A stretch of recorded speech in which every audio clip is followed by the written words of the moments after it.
Give me your tired, your poor, your huddled masses yearning to breathe free.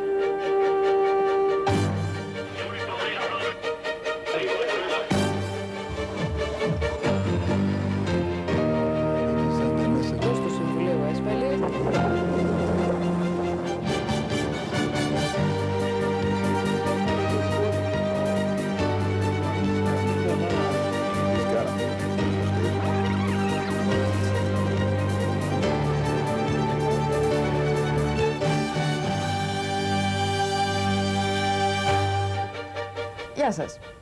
Όλοι ξέρουμε ότι πολλοί Έλληνες έχουν κάνει χρήματα στην Αμερική πλένοντας πιάτα.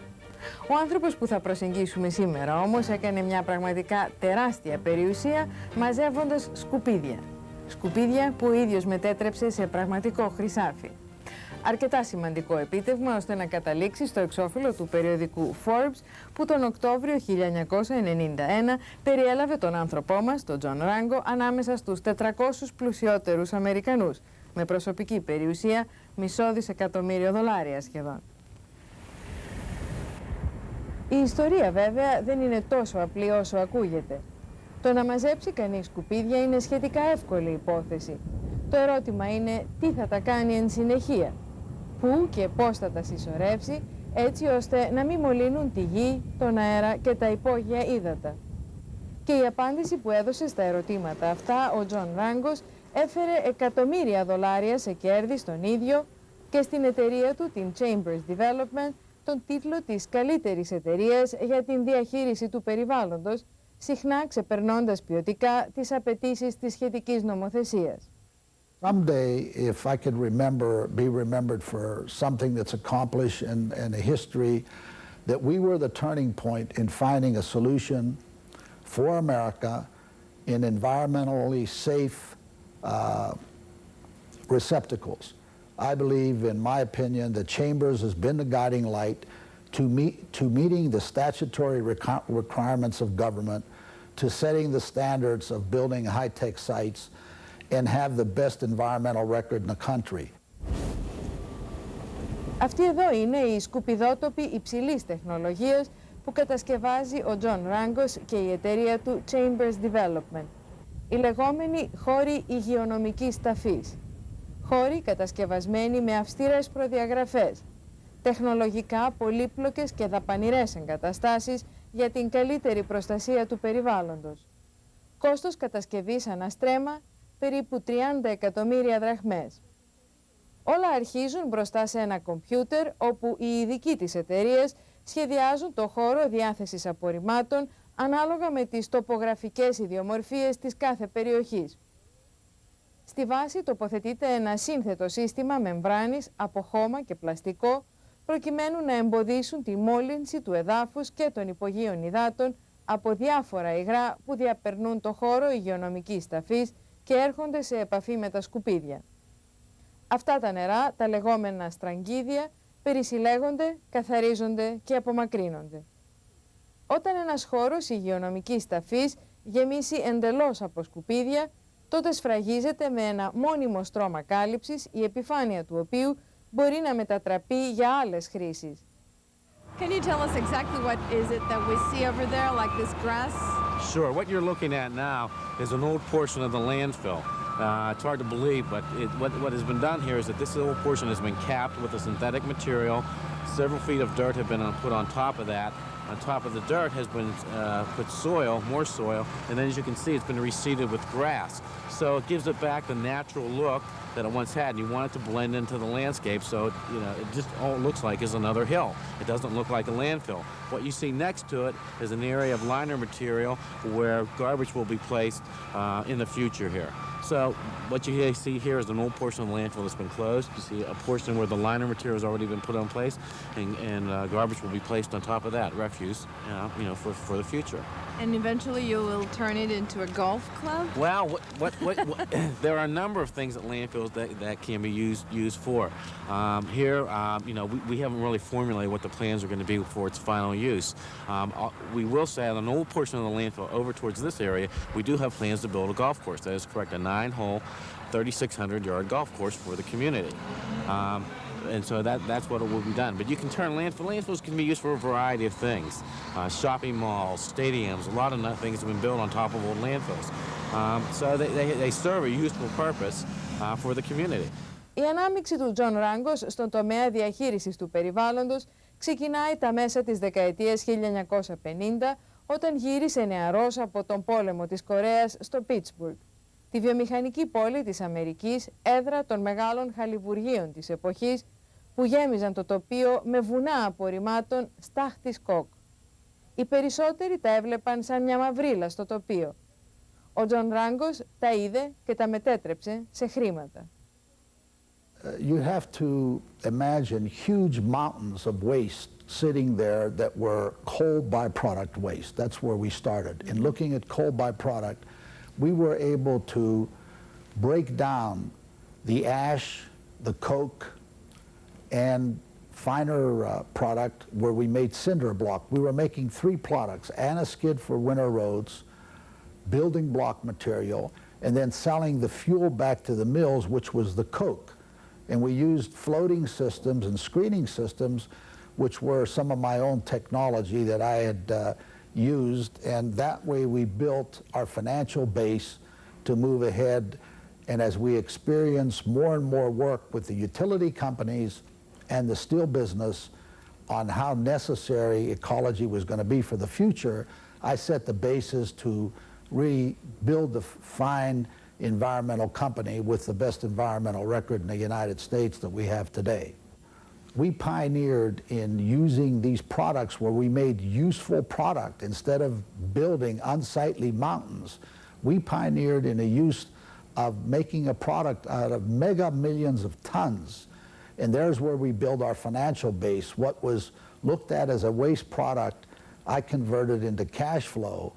And not only did we help the government, which was then sponsoring the cleanup and spending billions of dollars to clean these old sites up, we did it basically in creating a product and cleaning out these sites. And I think it was the beginning of what I considered the environmental business.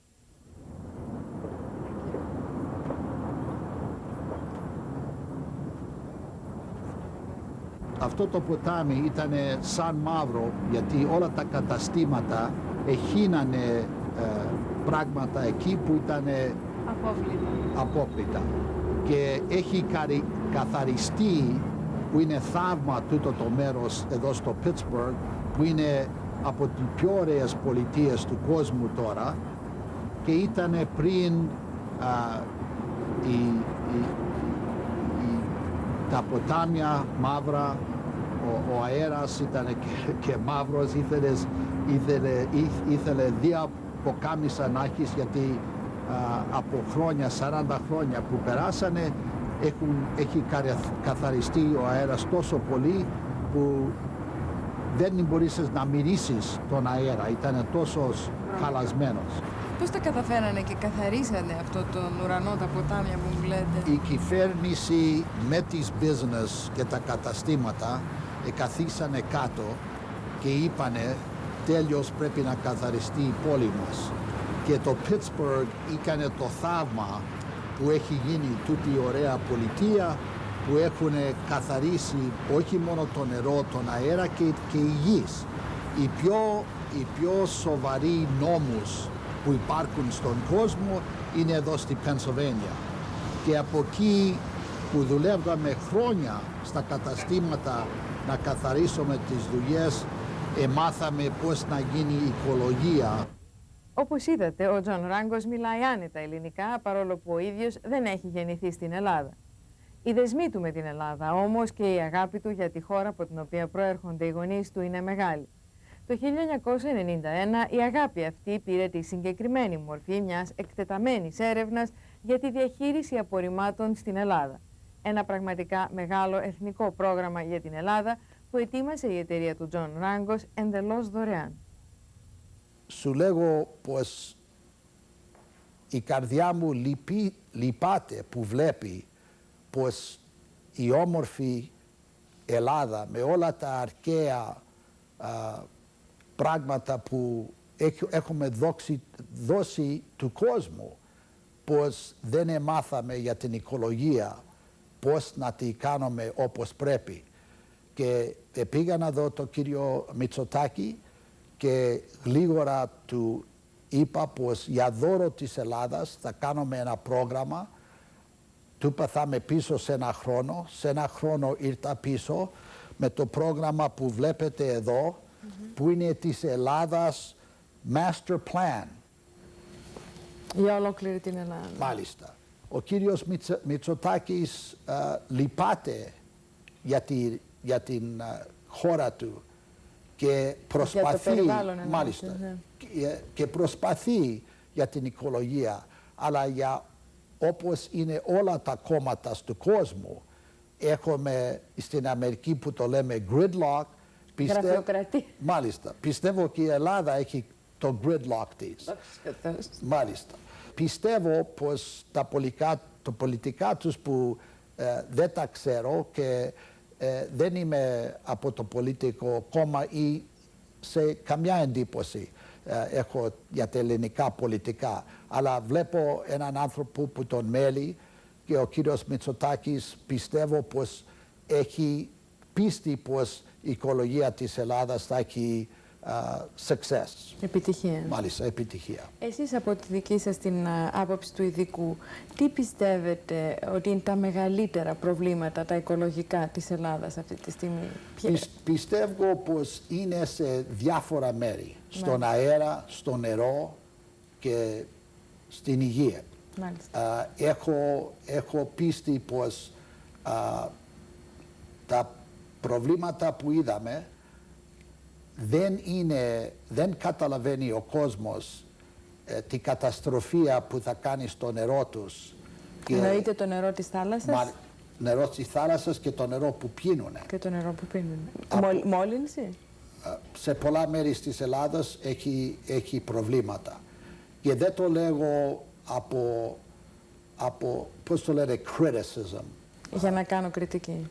Δεν θέλω να κάνω κριτική, γιατί κοστίζουν δισεκατομμύρια δολάρια και πιστεύω πως προσπαθούν σιγά σιγά, αλλά να τα καταλάβουν, άμα δεν κάνουν αυτό τώρα, η καταστροφή και τα χρήματα που θα ξοδέψουν στο μέλλον θα είναι beyond their dreams. Πάνω από κάθε φαντασία. Μάλιστα.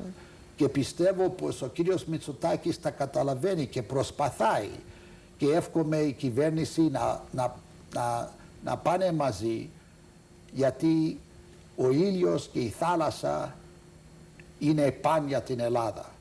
Όχι μόνο η μόρφωση που έχουμε δώσει του κόσμου, αλλά πρέπει να δείξουμε του κόσμου πως έχουμε τη μόρφωση σήμερα να κάνουμε το σωστό πράγμα.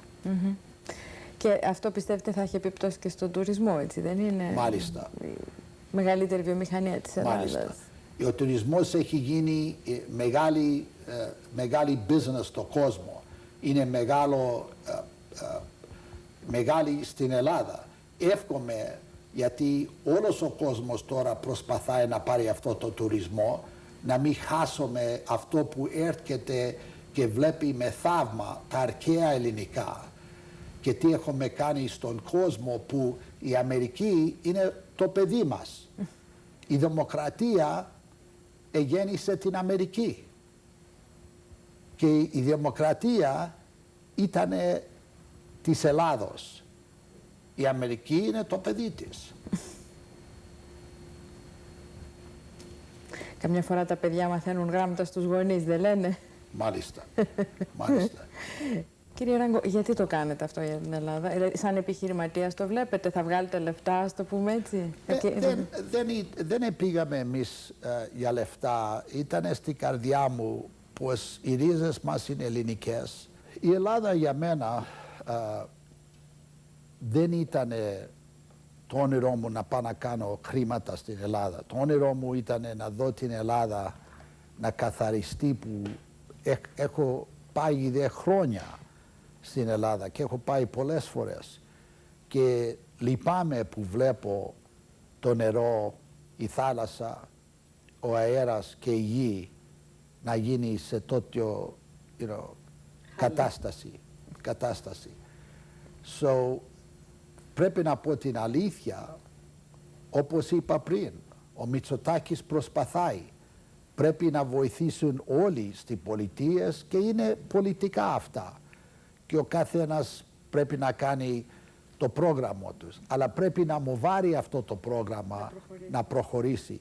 Γιατί πιστεύω τη ζημία που κάνουν στη γη και το νερό και τον αέρα δεν θα πως καταλαβαίνουν τι χρήματα θα ξοδέψουν στο μέλλον. Άρα, μάλιστα. Και εύχομαι όπως θα το κάνουν, αν το κάνουν οι ίδιοι, αν το κάνουν με άλλες ξένες εταιρείες, να γίνει αυτό το πρόγραμμα για την Ελλάδα. Γιατί η Ελλάδα ήταν ο φως για τον κόσμο. Η Ελλάδα ήταν όλα για τον κόσμο. Ό,τι είναι η ρίζα του κόσμου από το Western World έχει έρθει από την Ελλάδα μας. Και εγώ η καρδιά μου θέλω να δω την Ελλάδα να είναι αυτό το φως για αύριο, όχι για τα χρόνια που έχουν περάσει. Σαν μικρό παιδάκι στο σπίτι όταν μεγαλώνετε σας μίλαγε η μητέρα σας τα ελληνικά, έτσι κάτι τις συνήθειες? Ο πάπους μου, ο γέρος Βόκος που τον λέγανε καπιτάνιος, ήταν του Λιβανός καλός φίλος και ήταν στα καράβια. Μάλιστα. Ο πάπους μου ήταν Σβόκος, πριν να παντρευτεί η γιαγιά μου ήταν Μακρινούδενα και άμα πας στα Καρδάμιλα και δεις του Λιβανού το στοιχείο, θα δεις όλα τα που η μητέρα μου έπαιζε με τα δύο Λιβανό κορίτσια, τις κόρες του Λιβανού. Η μητέρα μου παίζανε μαζί. Είχαμε ένα μικρό χωράφι εκεί και ο πάπους μου πάντοτε ήταν στην Ασία ή στη South America και ήρθε στην Αμερική και πάντοτε τον έλεγανε καπιτάνο Σβόκο. Και θυμούμαι πολλές φορές όποιον έχει δει, αν είναι Ρούσος, Ιταλός, μίλαγε τη γλώσσα του. Σερβικά, Σπανικά, όλα. Είπα, πάπου, καμιά γλώσσα που δεν την ξέρεις. Είπε, παιδί μου, άμα είσαι στη θάλασσα πρέπει να τις ξέρεις όλες. Έτσι είναι. Αυτό σας έχει μείνει σαν ανάμνηση, βλέπω, Ο πάπους μου ήταν το φως μου. Ναι. Και αν έχω τη δύναμη μέσα,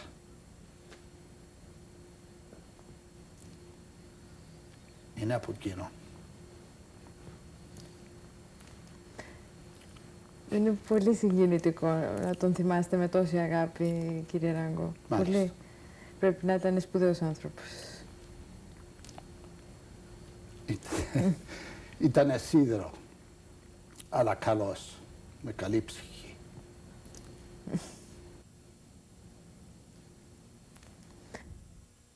Με τις παιδικές του αναμνήσεις τόσο ζωντανές, ο Τζον Ράγκος αφιερώνει τώρα τον ελάχιστο ελεύθερο χρόνο που διαθέτει στη δική του οικογένεια.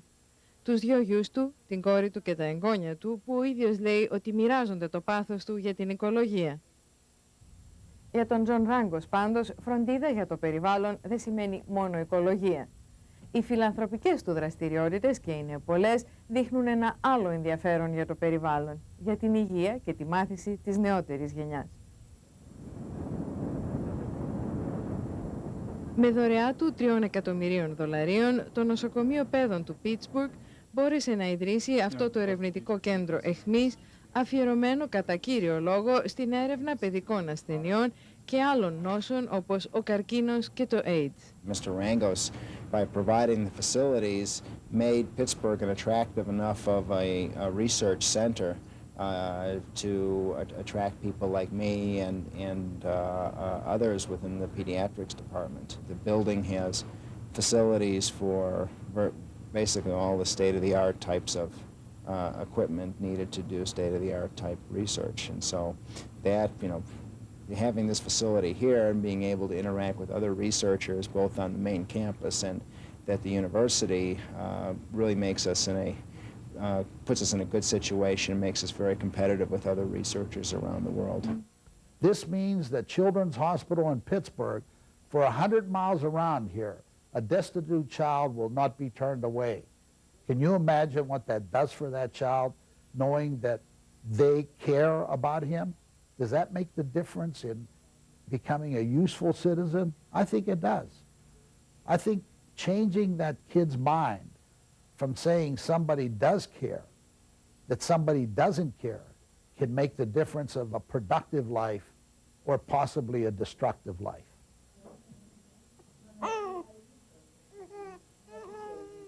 Το ενδιαφέρον του Τζον Ράγκος για τα παιδιά και τα έντονα θρησκευτικά του αισθήματα τον οδήγησαν στην ίδρυση θρησκευτικού οργανισμού για την ενίσχυση του ορθόδοξου δόγματος στο πρώην Ανατολικό Μπλοκ με την έγκριση του Πατριάρχη Ρωσίας Αλεξίου και του Αρχιεπισκόπου Αμερικής Ιακώβου. Το 1992, 2 αεροπλάνα φορτωμένα με φάρμακα και τρόφιμα αξίας $6 εκατομμυρίων έφυγαν από το Πίτσμπουργκ για τη Ρωσία για την ενίσχυση αυτών που τα χρειάζονται περισσότερο από όλους, τα παιδιά. This is a duty and maybe the beginning of orthodoxy coming together.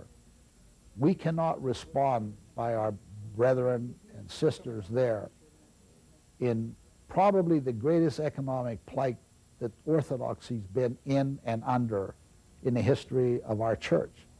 And I think this is the historic moment to put what I call IOCC together.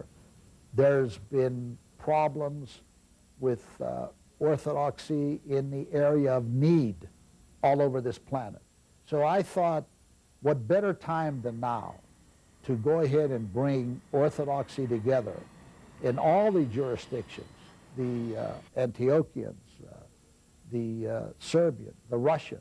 I feel that this is one of the most important breakthroughs in orthodoxy in the history of the church. The Rangos Omnimax Theater.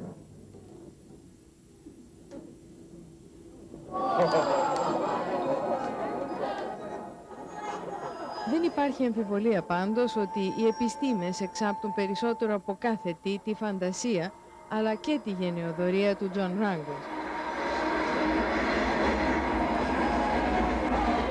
Το 1991 δώρισε $5 εκατομμύρια στο Κέντρο Επιστημών του Πίτσμπουργκ, το Carnegie Science Center, για την κατασκευή αίθουσας προβολής προωθημένης τεχνολογίας.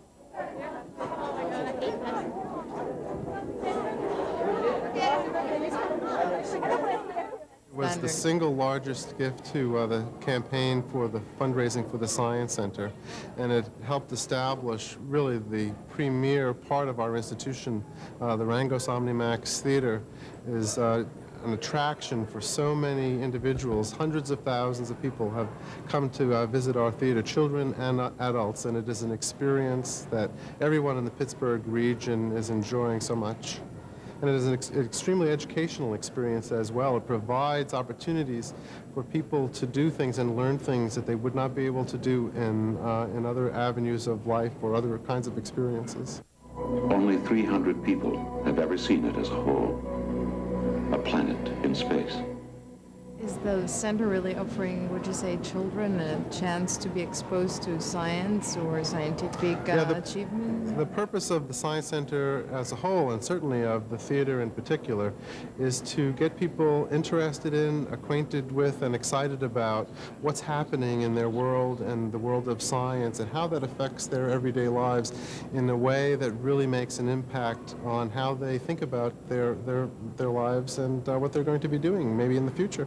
I've had kids walk up to me and said, Mr. Rangus, I was thinking about doing this and that, but I changed my mind. I'm going to be a scientist or I'm going to be an engineer.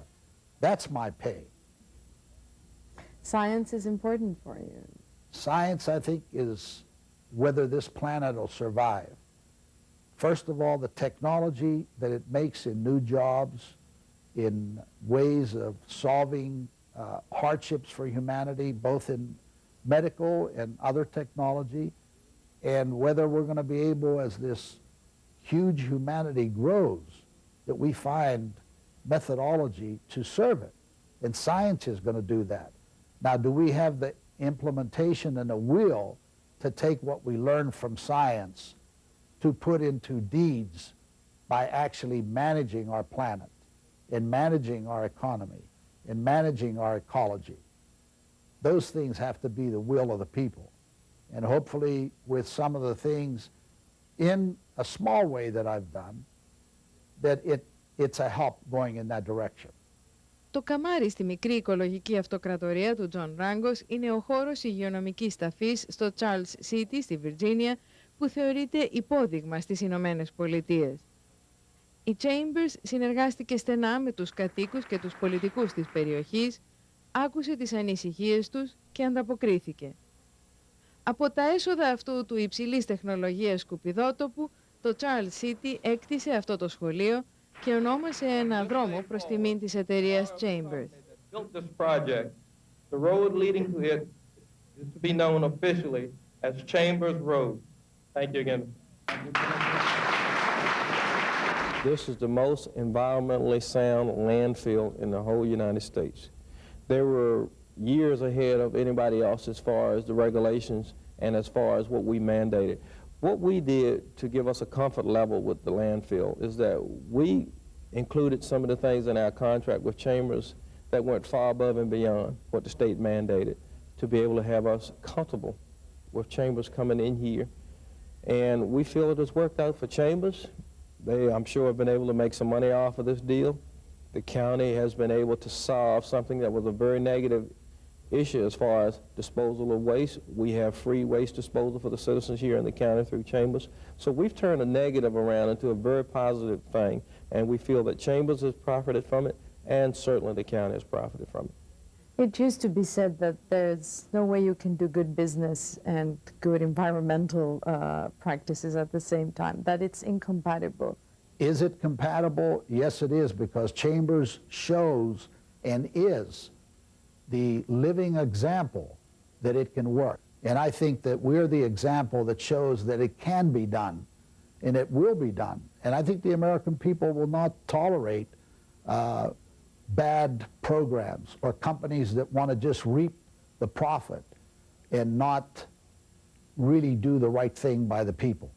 I think Chambers has showed that it can be done. We are doing it, and we are the example for the future and for now. Who would want a landfill next door to their house, right? How safe is it for people? We've done thorough studies. We've had the government do studies. We've had private groups do studies. So it's not just Chambers numbers. It's that a number of institutions and the people that themselves that have done it. And I believe we have a good neighbor policy. We as some of my associates are right here in this room, work very hard with the media to project that we are the good neighbor, that you can risk having a site next to you and not have even essentially a cost in your real estate. We've even checked that out, and realistically we run such a good ship that there is no downside on a sale of a home that's right near us. And we feel very proud of our neighbors working with us, which is something that's very necessary.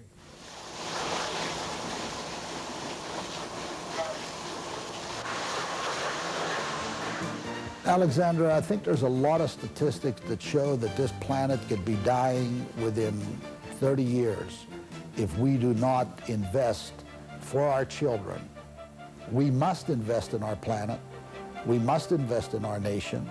And this is not a problem for Europe or South America or Asia or America. This is a problem for our little planet that we're finding and looking into space and looking for a neighbor, that we've had radio signals going out for a third of a century, and to my best knowledge, I don't think I've heard of anybody say, hey Earth, we're out here. So we're finding that this is a rare specter of God's world, and God's universe, and it deserves protected. And I believe that if ever I'm remembered for one thing, is that I made that contribution for a better environmental tomorrow, because that is the tomorrow.